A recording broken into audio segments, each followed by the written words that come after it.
Oke, siap launching. Perkenalkan, saya Dina Alam. Kali ini akan menjadi host di pertemuan kita. Nah, hari ini kita akan membahas tentang efektif rate dan amortisasi. Itu pokoknya tentang kredit panci ya. Nanti akan dibahas sama Bu Mari. Nah, sebelumnya saya akan membacakan CV moderator dan presenter terlebih dahulu. Yang pertama, pertemuan kita kali ini akan dimoderasi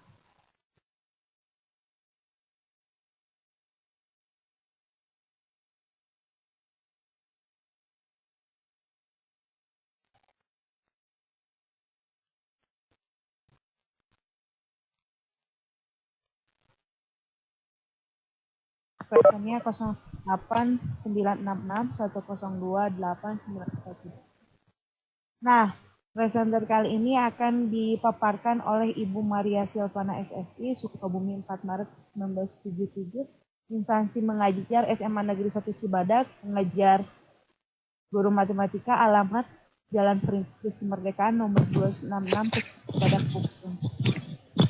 Kontak personnya 0856036981.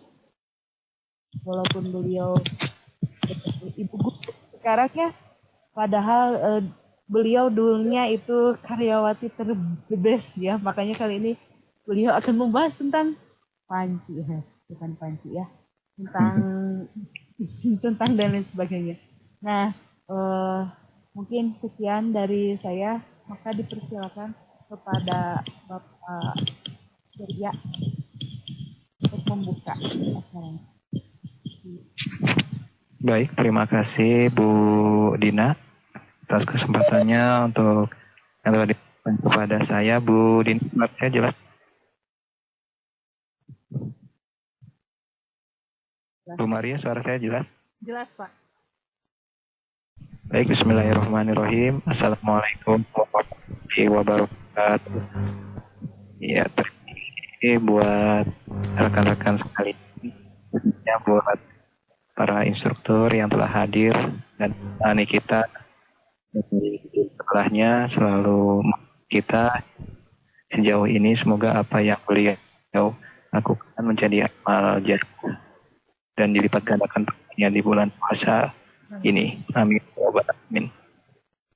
Baik, kali ini saya sebagai moderator akan memandu presentasi kita pada hari ini, yang insya Allah nanti akan disampaikan oleh Maria Silvana dengan judul flat rate, effective rate, dan amortisasi. Apa sih itu flat rate, effective rate, dan amortisasi? Istilah ini adalah istilah dalam dunia keuangan. Hal-hal tersebut terdengar sangat asing di telinga orang awam mungkin ya, khususnya saya ya. Awalnya ngelihat judulnya itu, bingung ini tentang apa, tapi setelah dipaparkan narasi singkatnya, kaitannya dengan kredit ya.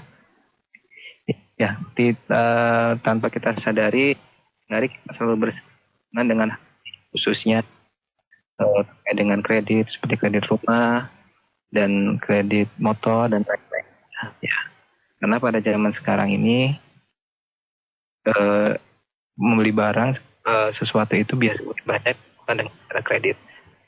Nah, sering ada yang bertanya-tanya, angsuran itu tinggal berapa, pelunasannya dipercepat, bayarnya masih besar. Nah, hari ini masalah itulah yang akan kita sharingkan kali ini. Tidak menunggu lama, saya persilahkan kepada Bu Maria. Mangga, Ibu. Baik, terima kasih atas waktunya Pak Surya. Assalamualaikum warahmatullahi wabarakatuh. Pada siang kali ini saya akan sedikit sharing, bukan bermaksud menggurui. Ini tentang effective rate, flat rate, dan amortisasi. Apa sih hal-hal ini gitu ya? Effective rate itu apa, flat rate itu apa, amortisasi itu apa? Baik, sebelum masuk ke topik utamanya, Kita lihat dulu ilustrasi berikut. Nah, ini ya. Ada Bapak A, beliau meminjam dana sebesar 10 juta rupiah dengan jangka waktu atau disebutnya biasanya tenor itu 1 tahun atau jangka waktunya 12 bulan dengan angsuran sebesar 860.664 per bulan. Setelah 7 bulan, Bapak A mendapatkan warisan nih. Kemudian bermaksud melunasi kredit yang dilakukan oleh Bapak A tersebut. Tapi Bapak A ini ketika datang ke institusi tempat beliau meminjam, ini dia kaget. Mengapa beliau harus membayar sebesar 4.366 lah katakanlah. Padahal menurut perhitungan Bapak A, dia tinggal membayar sisa pinjamannya kan 10 juta dikurangi 5 kali angsuran sebesar 4.303.000. Tapi pada kenyataannya, Pak A ini harus membayar 4.451.495. Di sini ada selisih sebesar 148.000 lebih mahal gitu. Sebetulnya mengapa seperti itu? Nah, baik. Ini di sistem keuangan itu ada yang dinamakan effective rate ya.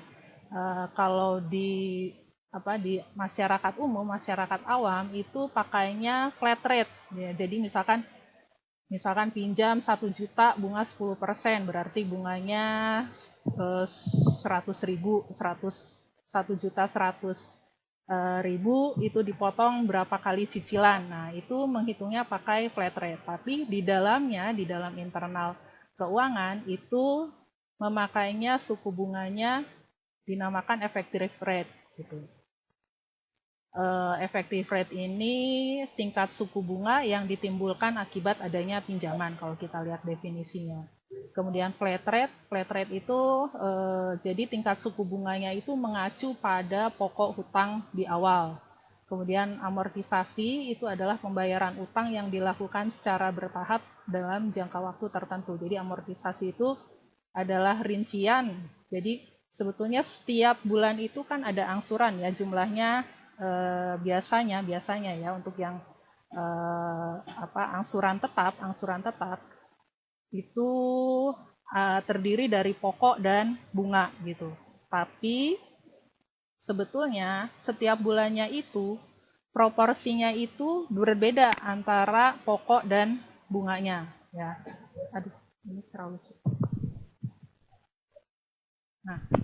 Nah, misalkan ini perhitungan angsuran si Pak A ya, dia berhutang sebesar 10 juta tenor 12 bulan dengan flat rate 3,28%. Bunganya itu kan dihitungnya sebenarnya dari pokok dikali bunga ya, 10 juta kali 3,28%, 328.000. Kemudian total hutangnya itu adalah pokok hutangnya ditambah bunganya, 10 juta ditambah 328.000 sebesar 10.328.000. Kemudian angsuran itu adalah total hutang dibagi tenor. Tenor itu jangka waktu menyicil berapa kali angsuran. Nah, 10.328.000 bagi 12 itu sebesar 860.664 gitu. Nah, baik. Ya. Nah, ini effective rate itu digunakan untuk menghitung proporsi pokok hutang dan pokok bunga dari angsuran. Jadi angsuran tiap bulan terdiri dari pokok dan bunga. Besarannya pokok dan bunga dari tiap bulannya itu berbeda-beda.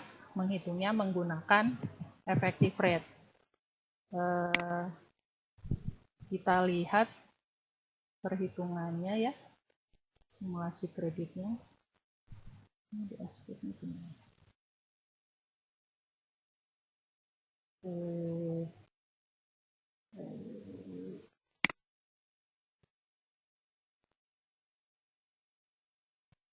Nah, ini pokok utangnya ini 10 juta ya, terlihat di layar ya ininya, tabelnya. terlihat Bu. Oke. Ya, 10 juta ya. Bunga efektifnya itu 6% sebetulnya. Kemudian bunga flatnya itu, bunga yang biasa untuk menghitung angsuran, yang 860.000 itu menggunakan yang flat. Kemudian bunga efektifnya 6%. Nah, rumusnya sendiri untuk bunga tiap bulan, itu adalah bunga efektif dikali pokok hutang. Ya. Ini bisa lihat di komennya ya. Bunga efektif kali pokok hutang kali 30/60. Jadi ini langsung saya sudah masukkan formulanya ya. Didapat 50.000 rupiah ininya ya. Jadi sisa pokok hutangnya awal pada saat belum membayar angsuran yang pertama, sebelum membayar angsuran pertama, itu bunganya untuk angsuran yang pertama itu besarnya 50.000. Kemudian pokoknya sendiri itu sebesar angsuran ini ya, dikurangi si bunga ini. Jadi pokoknya itu sebesar 810.664, bunganya 50.000. Jadi kalau ditotalkan ini sebesar angsuran 860.000 sekian. Nah, kita lihat di sini di kolom G17 ya. Ini pokok hutangnya berkurang menjadi 9.189.000.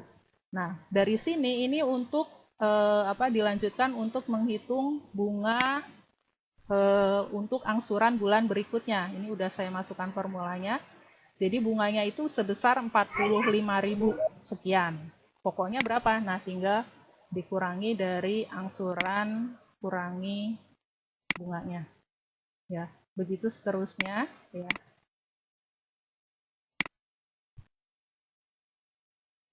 Nah, kita lihat setiap membayar ini pokoknya berkurang sisa pokoknya. Jadi sisa pokok bulan ketiga itu digunakan untuk menghitung bunga bulan ke-4 dan seterusnya.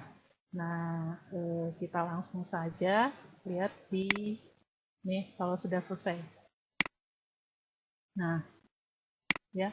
Perhatikan ini di angsuran pertama, kedua, ketiga dan sampai angsuran terakhir, ini proporsi pokok dan bunga beda-beda. Ya, tidak sama setiap bulannya.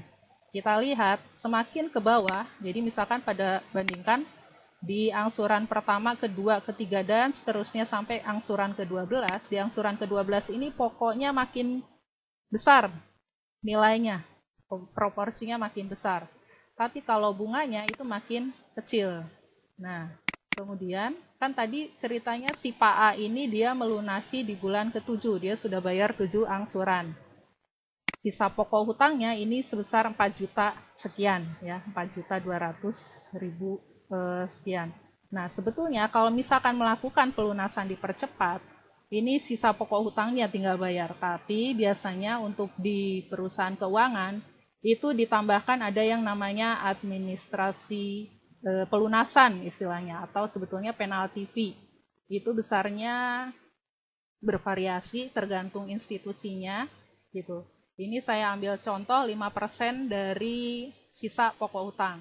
Jadi misalkan pokok hutangnya 4 juta, ya, sisa pokok hutang 4 juta, kemudian ditambahkan penaltinya 5% dari 4 juta sekian.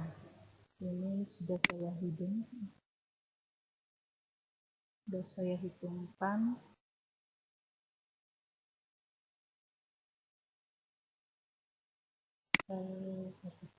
Lama ya keluar. So,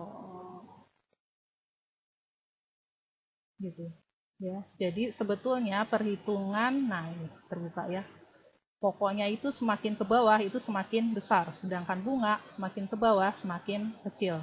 Nah ini, misalkan setelah angsuran ke-7, sisa angsurannya itu kan 4.300.000, jadi tinggal 5 kali angsuran lagi.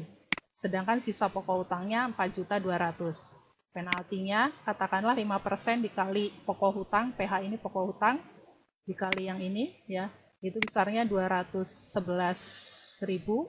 Kemudian total yang harus dibayar itu adalah 4.451.000. Sedangkan sisa angsurannya 4.300.000 kalau misalkan bayar angsuran 5 kali. Nah, ini ada selisih 148 gitu. Nah, sebetulnya selisih ini timbul ya karena ini dari institusi keuangan menghitung dari sisa pokok hutang yang ada ditambahkan dengan penalti fee-nya atau administrasi pelunasan. Sedangkan si konsumen menghitung dari berapa kali dia tinggal membayar, 5 kali kali misalkan 5 kali angsuran. Jadi ada selisih 148.174.000 gitu. Sebetulnya itu perhitungan pelunasan dipercepat di sistem keuangan yang sehari-hari kita sering bersinggungan ya gitu. Nah, ini tidak dibulatkan, jadi harusnya 0 sih gitu. Ini hanya sebagai ilustrasi saja gitu. Mungkin cukup bisa dipahami ya. Kelihatan pokoknya menurun dari angsuran 1 sampai 12, kemudian pokoknya naik, bunganya turun ya. Kita kembali lagi ke slide ya. Kalau misalkan Bapak Ibu mau mencoba ini ya, ingin tahu misalkan angsuran pokok hutangnya berapa, kemudian angsurannya berapa, ini bisa dibuka di simulasikredit.com ya. Misalkan kita buka, agak lambat sih ya simulasi kredit.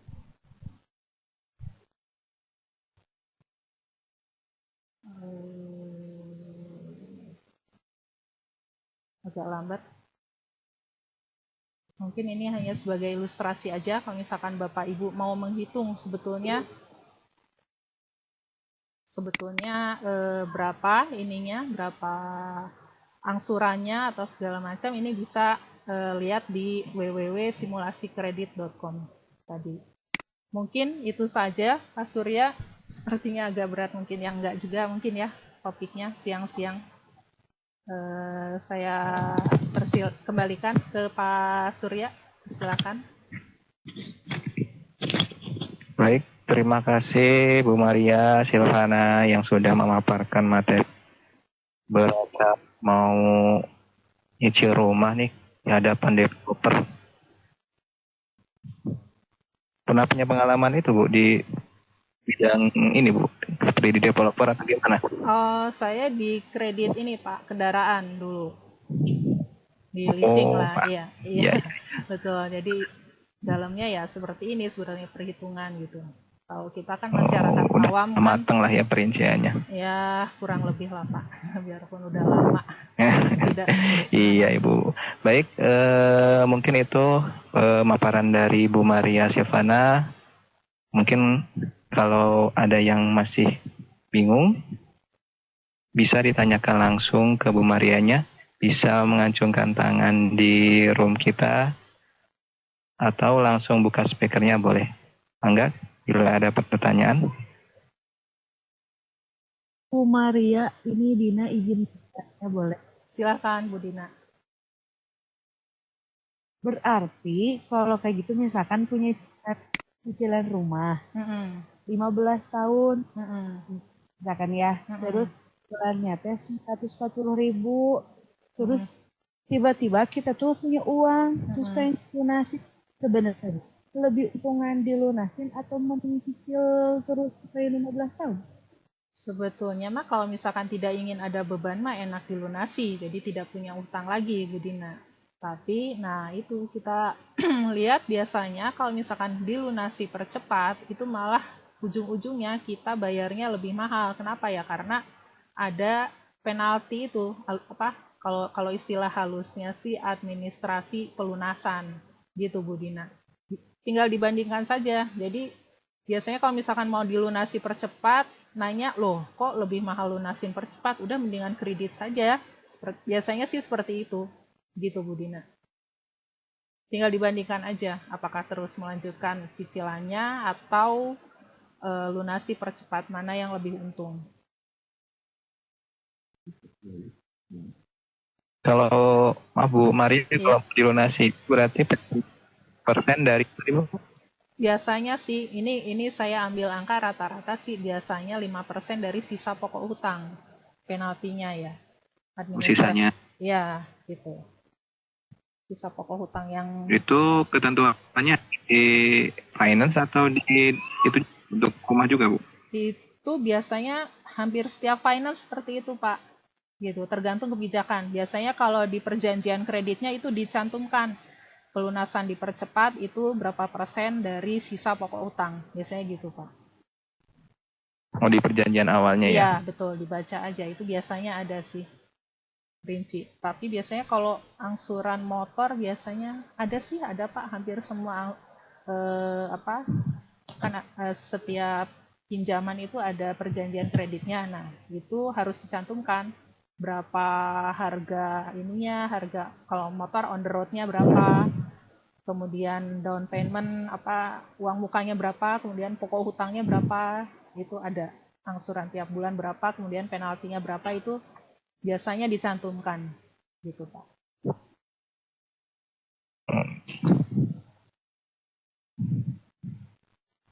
Maria mau tanya lagi. Ya, silakan. Sebenarnya ya. sistemnya itu si depo itu udah dibayar lunas sama bank kita yang cicilan ke banknya ya? Iya, betul. Gak? Betul begitu, ya. Kalau misalkan beli motor aja, beli mobil, ya kalau misalnya si dealer itu sukanya pengen dikredit daripada langsung beli. Bahkan kalau beli cash itu nunggunya waiting list-nya lama. Iya, betul.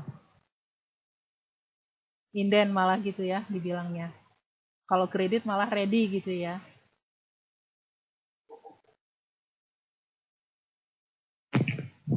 Aduh, suaranya hilang, Budi. Iya, emang nggak buat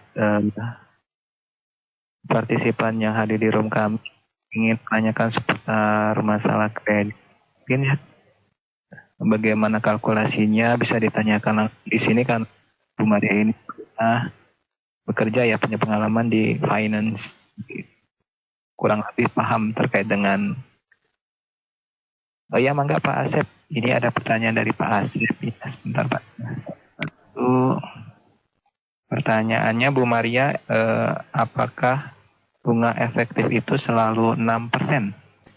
Ya, sebesar Berapaan itu?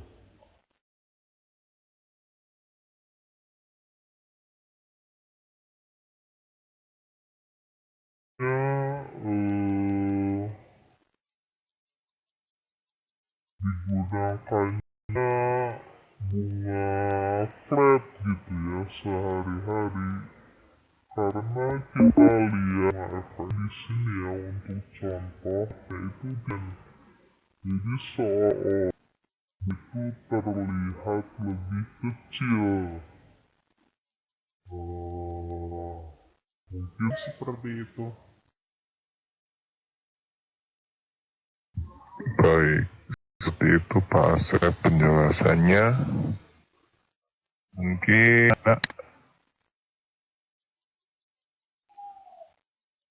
oh iya benar. Ya, enggak yang ingin bertanya bisa di ya. Baik, itu dari Pak Asep lagi. Ini ada pertanyaan karena beliau masuknya nggak tepat. Mungkin tadi penjelasannya ini Bu ya, Bu Maria. Iya. Terkait dengan efektif dan bunga flat, bisa dijelaskan lagi maksudnya apa Bu? Oh, baik. Jadi bunga flat itu digunakan untuk menghitung ini bukan bunga ya. Oh, ini nih. Bunga flat itu adalah bunga yang digunakan untuk menghitung angsurannya, berapa besar angsurannya, gitu. Jadi ada di sini sih slide yang ke ya.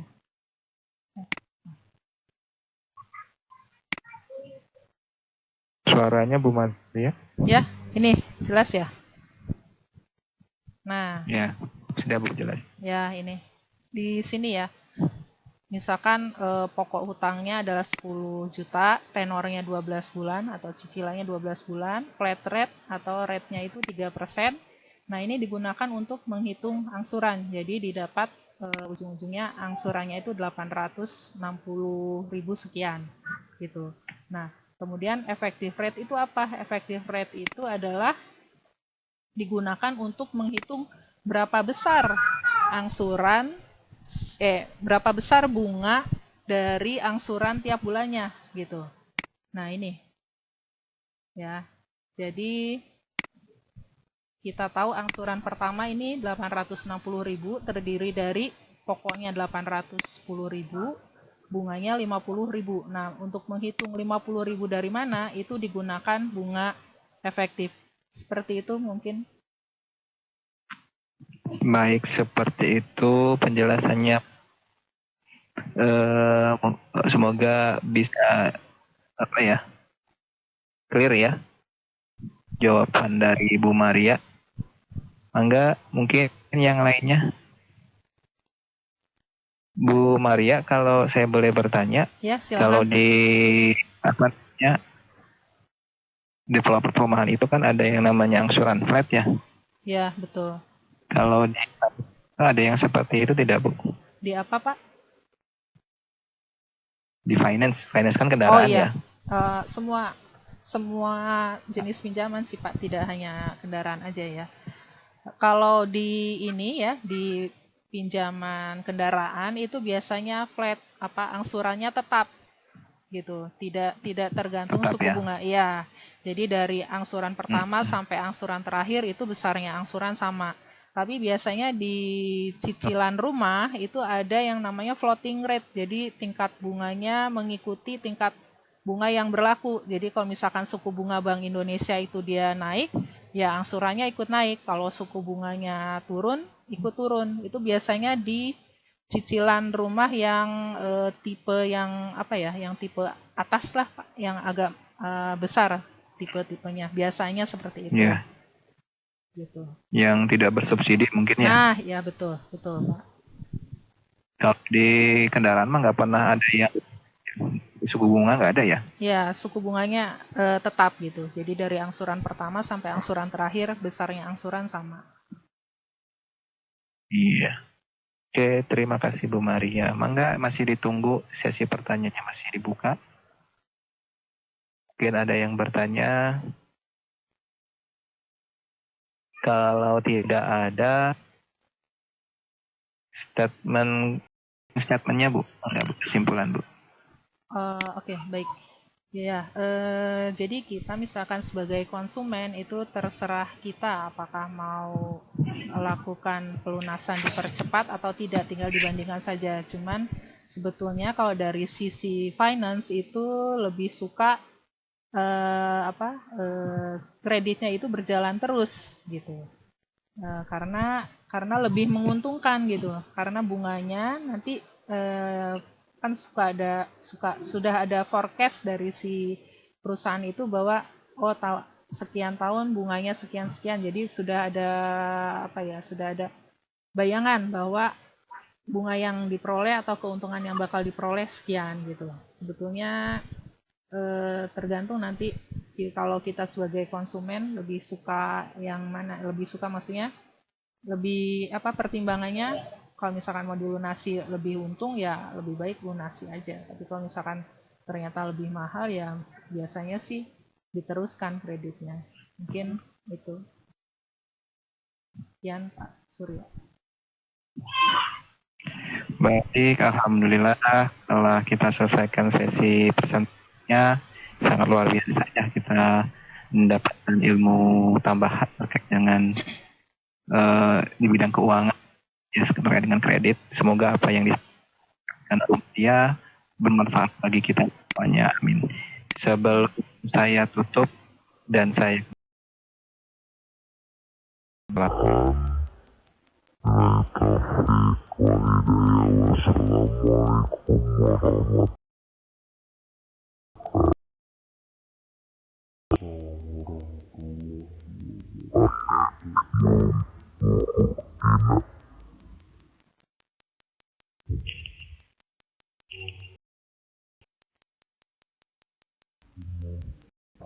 terima kasih juga untuk para instruktur Bapak dan